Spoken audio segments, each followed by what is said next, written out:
요즘 미국 시장에 좀 잡음이 많아요. 미국 시장이 흔들리면서 저희가 한 번 더 내려가는 2차 하락이 진행될 것 같고, 대신에 딥시크 때문에 과연 엔비디아가 그 정도로 떨어졌을까? 아니면은 기존에 누적된 게 뭔가 시작이 되려고 하는 걸까? 이걸 잘 판단해야 됩니다.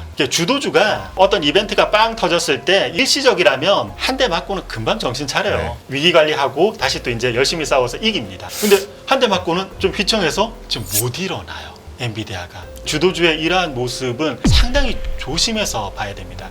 이게 참 한국 시장에서 안타까운 부분이기도 하지만 투자자 여러분들도 제일 조심해야 될 게,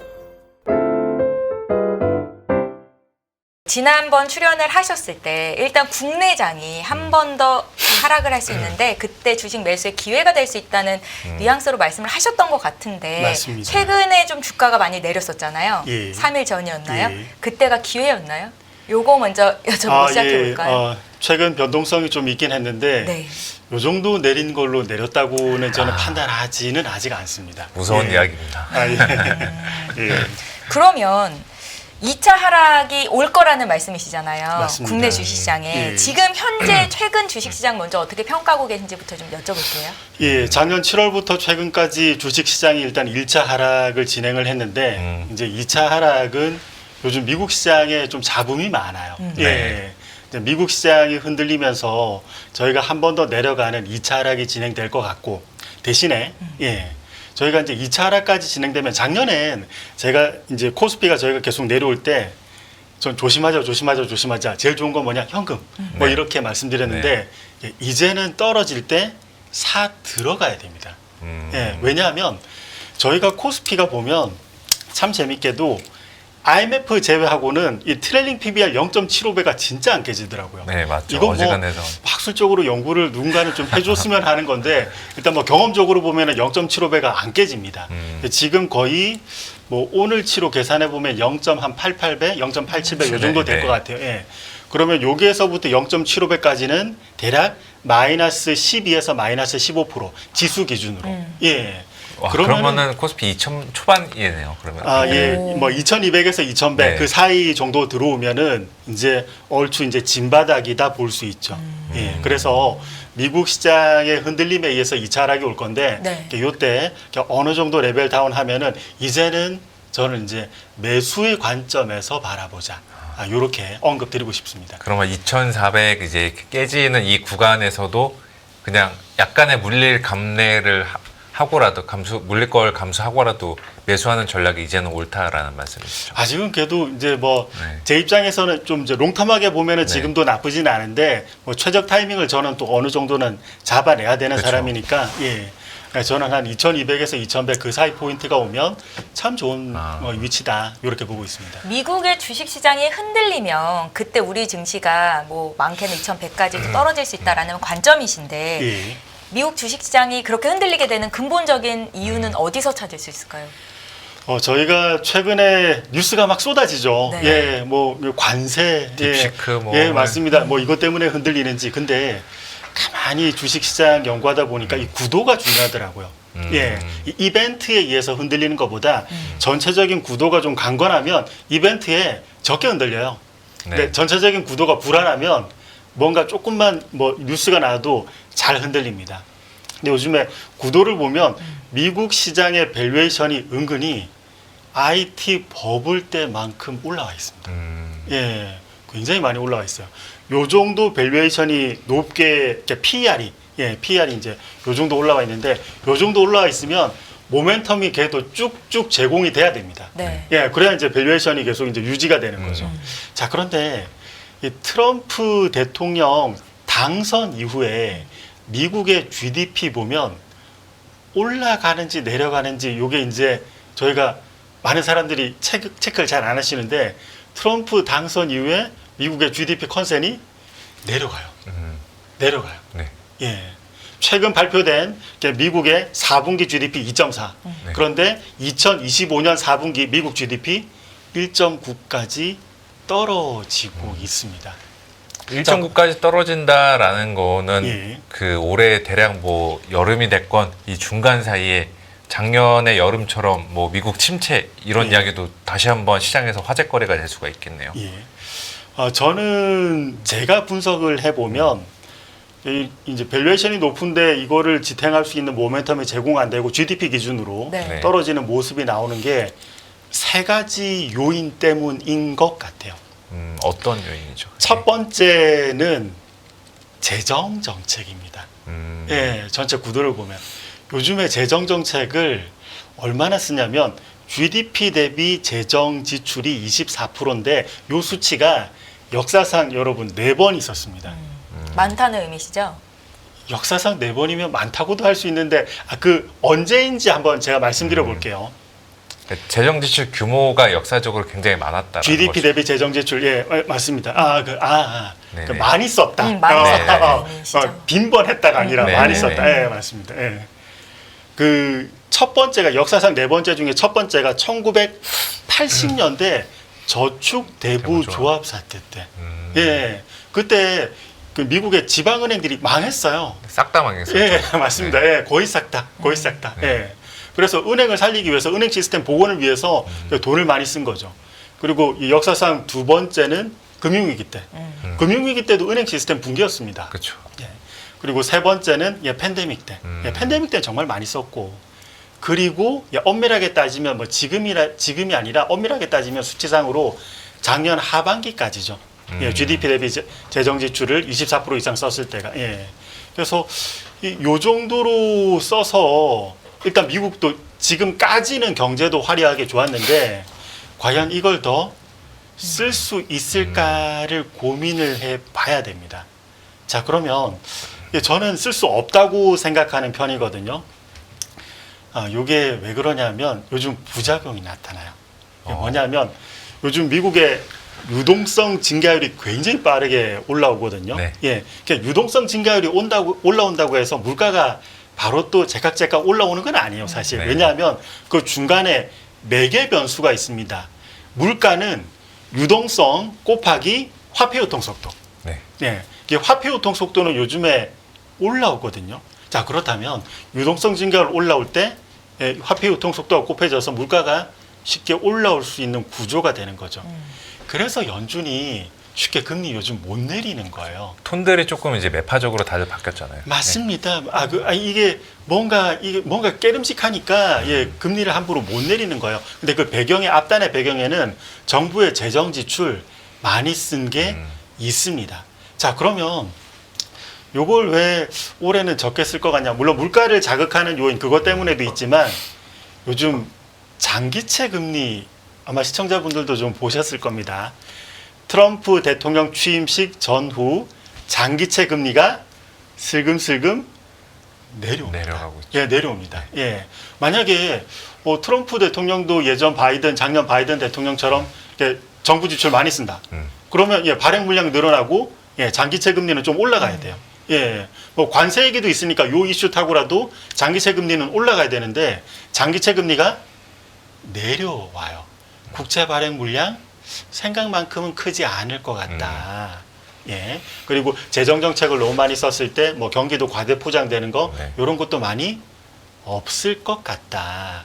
이 생각으로 장기채 금리가 내려온다는 건 시장 컨센도 조금씩 이 트럼프 이기 때 재정 지출 많이 못 쓸 것 같다. 성장도 둔화되면은 금리 내려가는. 맞습니다. 이 말을 다른 말로 환원하면 GDP 증가율 내려오는 거 그 컨센대로 갈 수 있다는 거예요. 자, 그리고 여러분 요것도 있습니다. 이렇게 앞서 네 가지 경우 뭐 저축대부조합, 금융위기 그리고 팬데믹 요때는 유동성을 아무리 풀어도 정부 지출 많이 해도 유동성 함정에 잘 갇히는 시기예요. 돈이 안 돈다라는 맞습니다. 말씀이시죠? 맞습니다. 예. 네. 근데 작년 같은 경우에는 유동성 함정에 갇힐 일이 없었습니다. 돈을 풀면 이 돈이 뭐 무서워서 금고에 놔두는 게 아니라 어디론가 다 투자가 됐죠. 그래서 코인도 날아가고 주식시장도 날아가고 경제 여러 가지 뭐 좋은 부분도 이제 좀 더 부풀려지기도 하고. 근데 이거를 돈을 적게 쓴다고 해보겠습니다. 그럼 바로 직접적으로 영향이 오는 거죠. 예. 그래서 제가 볼 때는 제일 큰 거가 이제 정부 지출을 줄일 가능성이 있다. 시장도 이미 그렇게 장기채 네. 금리를 보면은 그렇게 판단하고 있는 것 같다. 이게 구도가 약화된 거예요. 예. 그리고 이렇게 두 번째 이제 GDP 증가율 이렇게 좀 더 부진해질 수 있는 요인, 이렇게 모멘텀이 감소할 수 있는 요인. 요 두 번째는 요즘 한참 많이 나오는 이제 보호무역주의죠. 네. 예. 근데 보호무역주의가 오늘 저는 이 차트 없이 막 얘기했네요. 예. 차트도 준비는 했는데 예. 이게 보호무역주의가 하나 한번 보고 갈까요? 여러분 7페이지에 보면은 트럼프 일기 때 보호무역주의 했을 때 뭐 타국이야 관세를 맞아서 경제 안 좋아질 수 있지만 그래도 미국은 좋을 거라고도 생각은 하지 않습니까? 그렇죠. 근데 트럼프 일기 보호무역주의 때 미국 지표 허물어진 거 아십니까? ISM도 많이 좋아졌어요. 망가졌고. 예, 맞습니다. 예. 이게 왜 그러냐면 상대국에게 관세를 매긴다고 하면 상대국도 경기가 안 좋아져서 글로벌 총수요가 내려갑니다. 그러면 미국도 뭔가 팔려고 준비하고 있는데 예. 안 팔리는. 맞습니다. 맞습니다. 글로벌 총수요가 내려가니까. 그래서 그 당시에 미국 내 악성 재고가 쌓이고 출하는 잘 안 됐어요. 그래서 미국의 기업들이 요 7페이지의 그림은 시설 투자도 줄였습니다. 기업은 합리적이니까 그렇죠. 장사 잘 안 되는데 시설 투자 늘리면은 오히려 고정비 비용보다 많이 늘어나거든요. 예. 그래서 시설 투자는 줄였는데 요즘 시설 투자 지표의 프락시 한번 보십시오. 시설 투자 지표가 역사상 최고치예요. 네. 근데 여기에서 트럼프 2기 보호무역주의, 관세 이러한 얘기가 나왔을 때 이 시설 투자 다 돌릴 수 있을까요? 이 시설? 제가 볼 때는 이 미국의 고정비 비용 부담이 급격하게 늘어날 여지가 있습니다. 시설이 유효화될 수 있는 거죠. 예, 이거는 기회비용이 아니라 매몰 비용으로 아예 돼버리는 겁니다. 예, 그래서 이것도 구도상으로 굉장히 지금 불리해진 형태.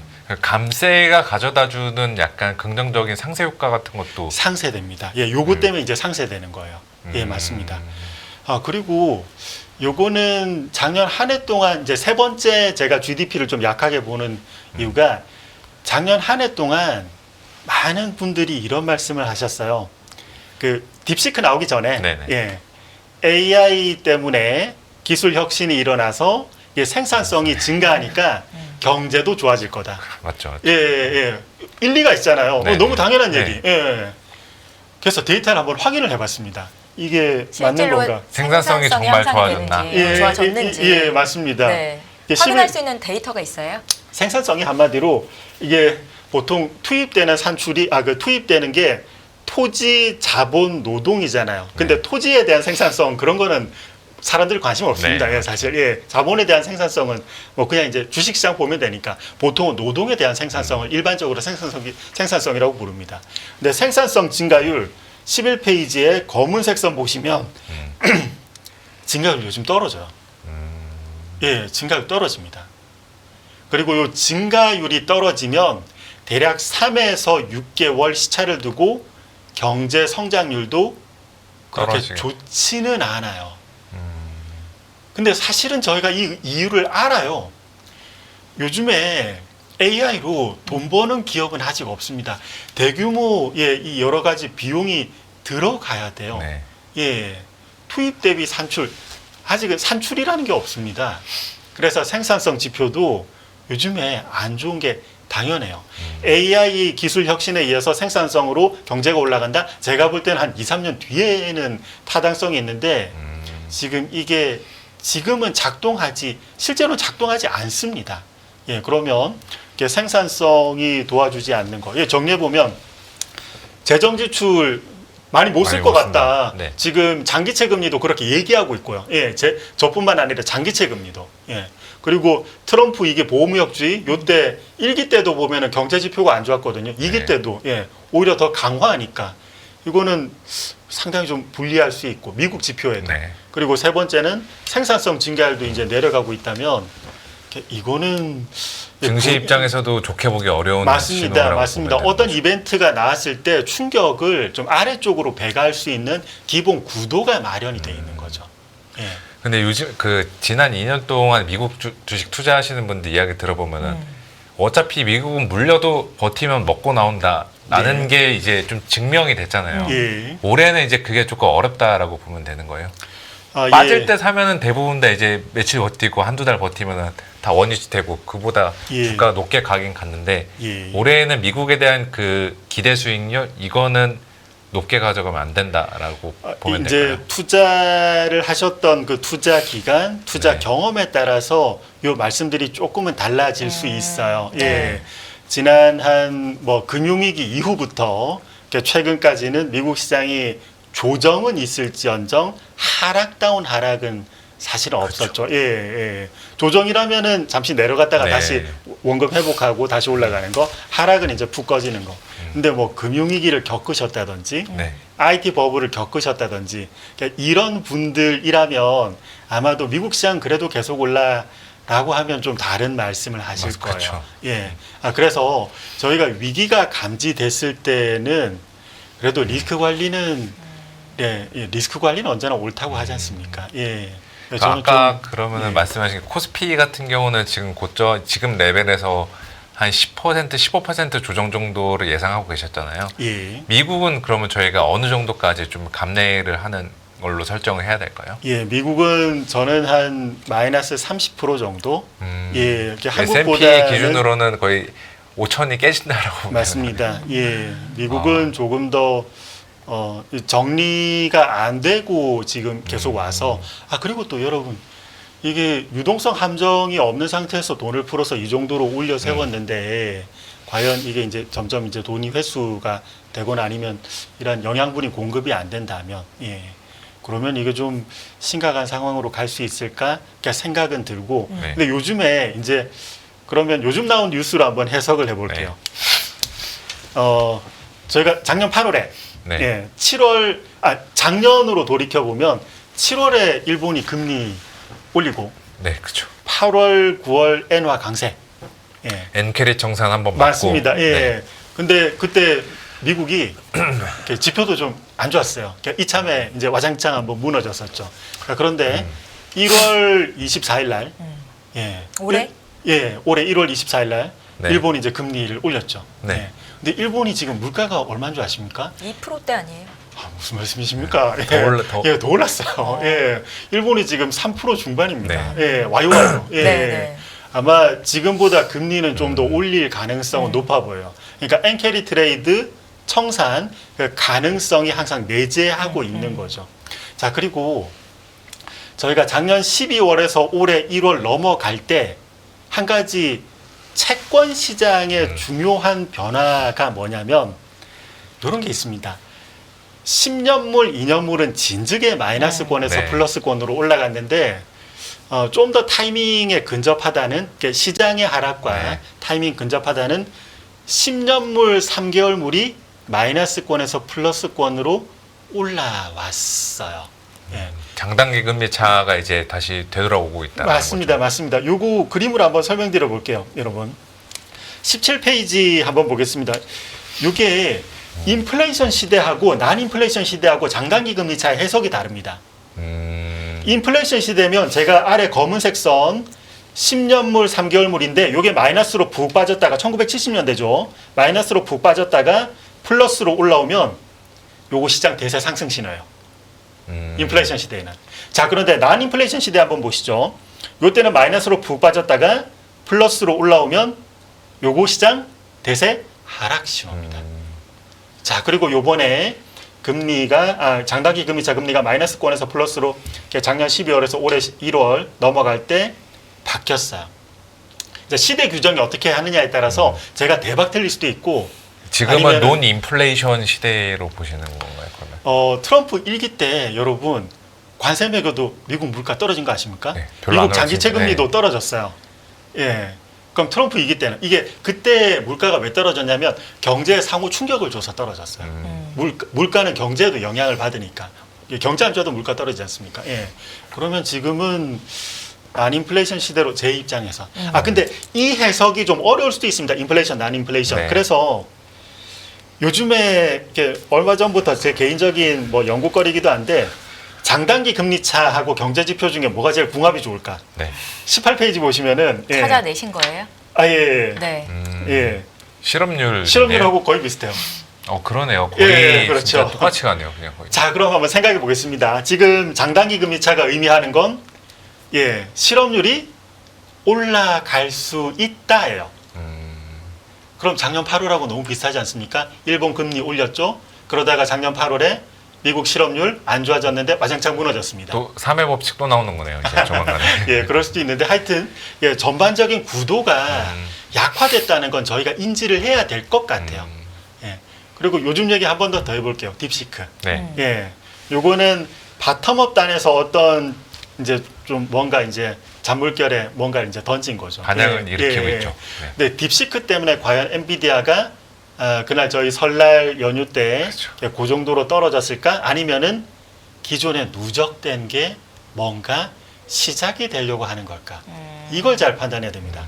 하락의 트리거가 됐다 이런 말씀이신 거네요. 한번 설명드려 볼게요. 네. 예. 모래더미 위에 알갱이 이제 하나 딱 떨어뜨린 그래. 게 예. 딥시커였다는 거죠. 한번 설명드려 볼게요. 20페이지 한번 보시면은 네. 여러분 엔비디아는 기본적으로 성장주니까 성장주는 성장률에 반응하고 요 그림은 인포맥스에서 너무 많이 써먹어서 좀 죄송스럽기도 하다. 근데 원래 이렇게 움직여요. 네, 그렇죠. 예, 성장 매출액 증가율에 예, 주가가 반응해서 움직였습니다. 근데 작년 한 해 동안 매출액 증가율이 떨어졌어요. 엔비디아 매출액 증가율은 떨어졌습니다. 근데 엔비디아 왜 버텼을까요? 이렇게 앞서 언급드렸듯이 재정 시장의 지출, 유동성? 재정 지출 많이 했으니까. 네. 예. 유동성 함정이 없는데 재정 지출 많이 하면 이거 어디론가 많이 달라붙습니다. 그래서 버텼다고 봐요. 그래서 제가 볼 때는 딥시크로는 향후 어떤 가이던스, 뭐 전망치 이런 거에 더 영향을 줄 수 있고, 그러니까 지금 누적된 것만으로도 좀 아래쪽으로 와야 될, 그러니까 아래쪽으로 내리 누르는 응축된 힘이 있다고 해야 되나? 예. 근데 딥시크가 한번 저희를 일깨웠던 거 아닌가 봐요. 그러니까 주도주가 일반적으로 뭐 어떤 이벤트가 빵 터졌을 때 이게 일시적이라면 한 대 맞고는 금방 정신 차려요. 예. 근데 지금 정신을 못 차리고 예, 있잖아요. 맞습니다. 원래 이제 권투 선수들도 정말 맷집 좋고 예, 실력 좋으신 분들은 딱 맞고 이제 휘청해도 다시 이제 어느 정도 네. 위기 관리하고 다시 또 이제 열심히 싸워서 이깁니다. 예. 근데 한 대 맞고는 좀 휘청해서 좀 못 일어나요. 엔비디아가. 예. 예, 주도주의 이러한 모습은 상당히 조심해서 봐야 됩니다. 근데 펀더멘탈로 보더라도 그동안 매출액 증가율이 떨어졌는데도 주가가 반응을 안 했었던 거. 예. 제가 볼 때는 이 돈의 힘으로 버텼어요. 아마도 그 서학개미 같은 이제 글로벌 투자자들의 영향도 있지 않을까요? 아까 이제 네. 오건영 팀장님께서도 이제 저에게 이제 질문을 하나 넘기신 게 있는데 네. 그것도 한번 답변 드려 볼게요. 일본이 그때 엔캐리 트레이드 회수할 때 네. 예. 이렇게 미국 시장 무너졌고 예. 네. 한국 시장도 그때 물론 무너졌는데 원화가 좀 강했습니다. 강세죠. 그때 예. 저희가 원래 이 투자 문화가 좀 쭉 진행이 될 때 자국의 수익률이 약하면 그 돈은 캐리 트레이드 형태, 그러니까 다른 나라로 좀 이전하게 됩니다. 우리나라도 그러지 않았을까요? 그렇죠. 예, 우리나라도 미국 쪽, 예, 뭐 다른 쪽도 뭐 좀 있겠지만, 예, 특히 미국 쪽 많죠. 그러다가 미국이 상당히 불안정해지면 이 돈 다시 어디로 가야 됩니까?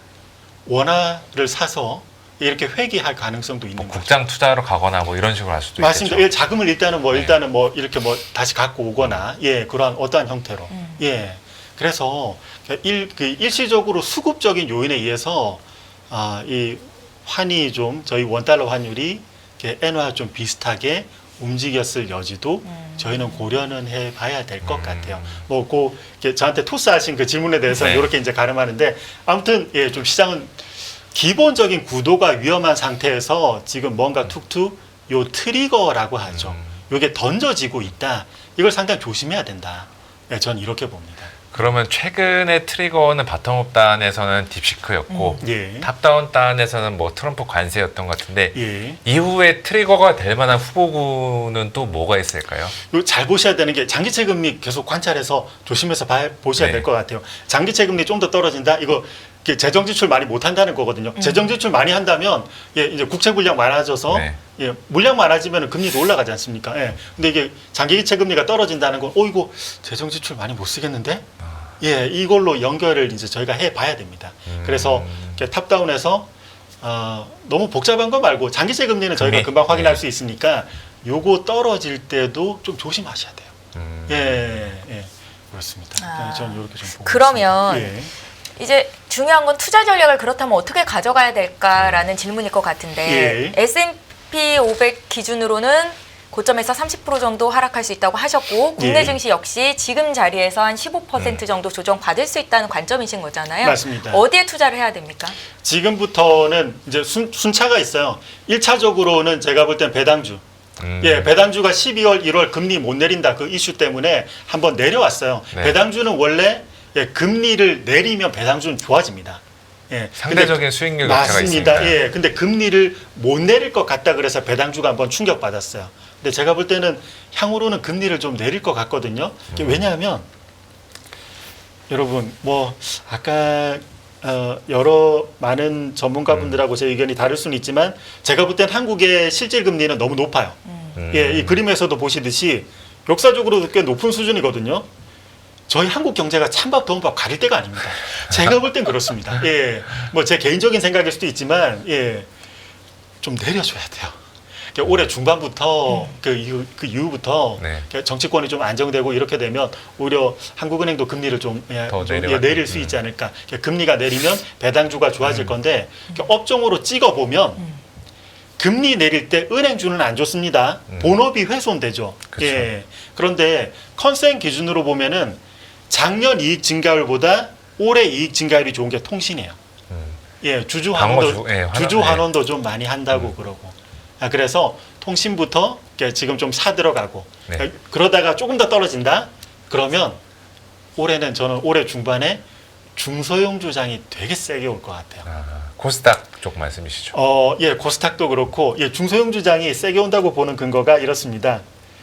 요 24페이지에 보시면은 요 그림에서 표현하고 싶은 건 이래요. 주도주는 비반복적이다. 직전 주도주가 그 다음 장세에서 바로 주도주가 될 확률이 굉장히 적지 않습니까? 직전 주도주는 반도체였고 반도체가 그 다음 스텝에서 주도주는 안 될 거예요. 그런데 반도체가 주도주가 안 되면 이거는 뭐 당연한 얘기를 그림으로 그린 것밖에 안 되는데 한국의 특성이죠. 반도체 비중이 워낙 높으니까 반도체가 만약에 수급을 다 흡수하지 않는다. 그럼 매력적인 중소형주 중에서 예, 수급이 좀 갈 여지가 있습니다. 기관 자금조차도. 예. 그리고 여러분, 한국 시장이 예전에도 보면은 예전에 IT 버블 때도 비슷했는데 한국이 이때 먼저 빠지고 미국은 좀 더 올라갔었어요. 미국이 8개월 정도 더 올라갔죠. 그러다가 한국, 미국 동시에 빠지는 2차 하락 진행되고 나서 한국은 진바닥 잡습니다. 설령 미국 시장이 추가 하락하더라도. 왜냐하면 1차 하락 때 미리 뺐으니까. 그리고 요때가 이제 밸류에이션이 0.75배거든요. 네. 이게 0.75배의 힘이에요. 시장이 하단에서 옆으로 기면은 그럼 개별주 장세 옵니다. 예. 올해 중반기부터는 중소형주 장세 올 건데 저는 이게 참 한국 시장에서 안타까운 부분이기도 하지만 투자자 여러분들도 제일 조심해야 될 게 작전주는 굉장히 조심하시자. 예. 이건 뭐 굉장히 그쵸. 골이 깊은 얘기고 뭐 그러긴 한데 이때 작전주도 난립할 수 있거든요. 네. 예. 중소형주 장세에서는 작전주 세일즈하기 되게 맞습니다. 좋잖아요. 예, 요건 좀 네. 저희 뭐 여러 제도의 뭐 높으신 분들이 좀 잘 해결해야 될 문제인데 요거는 하여튼 중소형주 장세는 올 것 같고 요 위에서 기회를 좀 잘 보자. 예. 그리고 요건 좀 시간이 뭐라고 할까 좀 남은 거기도 한데 넥스트 주도주. 네. 예, 넥스트 주도주. 요것도 이제 시장 떨어지면 서서히 이제 사람들이 생각을 하지 않습니까? 넥스트 주도주는 시장이 빠질 때, 주식 시장이 빠질 때 잘 버텨야 돼요. 요즘 잘 버티는 거 좀 잘 관찰하셔야 됩니다. 이 기법이 윌리엄 오닐이 역사적으로 주도주 투자 제일 잘하신 분이 윌리엄 오닐이거든요. 시장 빠질 때 넥스트 주도주는 오히려 거의 직전 고점까지 올라와 있어요. 지금 제 개인적인 느낌으로는 소프트웨어 쪽 같은데 왠지. 작업 좀 비슷하신데요. 네. 예, 제가 한번 정리해봤습니다. 28페이지 잘 올라왔던 거.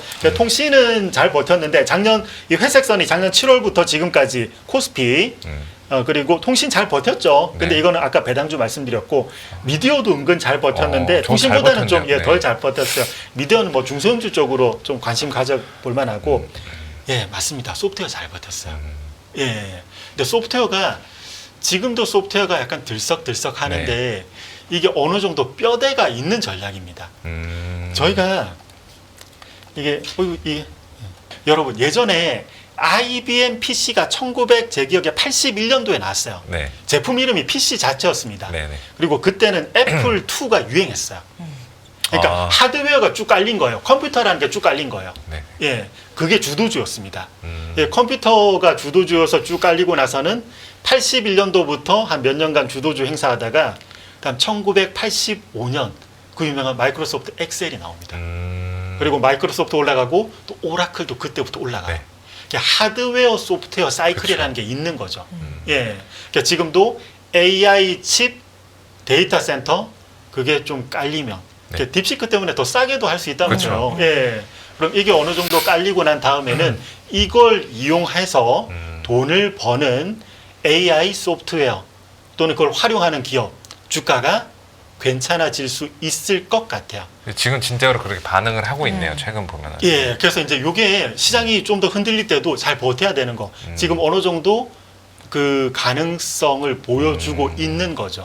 예. 그러니까 앞으로도 하락장이 좀 더 몇 차례 나올 수 있지만 그때 이제 우리가 막 이거 하락하면 어쩌지 이렇게 단순히 두려워하기보다는 이 장에서 잘 버티는 애 계속 눈여겨보다가 맞습니다. 사는 게 맞다라는 맞습니다. 거죠. 그래서 정리해 보면 시장 이번에 조금 더 떨어질 수는 있어요. 예, 저는 미국 시장은 좀 안 좋게 보는데 한국 시장은 바닥 멀지 않았습니다, 여러분. 그래서 이제는 너무 위축되지 마시고 배당주 먼저 사시고 그 다음에 올해 연 중반 중소형주 예 그리고 서서히 이제 저희 어느 거 잘 버티나 보면서 넥스트 주도주로 접근하시면 올해 한국장은 먹거리가 좀 많아 보여요. 제가 볼 때는 예. 이렇게 정리해 볼 수 있겠습니다. 혹시 강영기 파트장님께서는 핵지 차원에서 지금 이렇게 뷰를 명확히 갖고 계신데 혹시 틀렸을 경우를 대비해서 뭔가 하고 계신 투자 수단이 있으신가요? 제 개인적인 투자는 아까 은근히 좀 말씀을 하나 드린 것 같아요. 장기채. 예, 그건 제 주변 지인분들에게도 아니면 뭐 제가 사랑하는 여러 친구분들 뭐 아시는 지인분들에게도 예, 장기채는 이렇게 언급을 미국 드리는데 장기채 말씀하신 뭐 맞습니다. TLT 같은 것들도 뭐 해당이 되나요? 미국으로 직접 하는 것보다 한국에 상장돼 있는 ETF 네. 있지 않습니까? 그럼 세금을 이제 절세 효과도 있고 그렇죠. 예, 네. 맞습니다. 예. 예, 근데 환은 너무 요즘 어렵더라고요. 그래서 환 그렇죠. 해지하시고 장기채를 하라고 하는데 만약에 수익률이 안 좋으면 우린 좀 나중에 보자. 뭐 이런 식으로 말씀을 드립니다. 예. 네, 알겠습니다. 네, 오늘 알겠습니다. 귀한 말씀 저희 시청자분들께서도 아마 인사이트 많이 얻어 가셨으리라 생각이 들고요. 여기까지 듣겠습니다. 강형기 DB금융투자 주식전략 파트장님과 함께했습니다. 오늘 고맙습니다. 네, 감사합니다.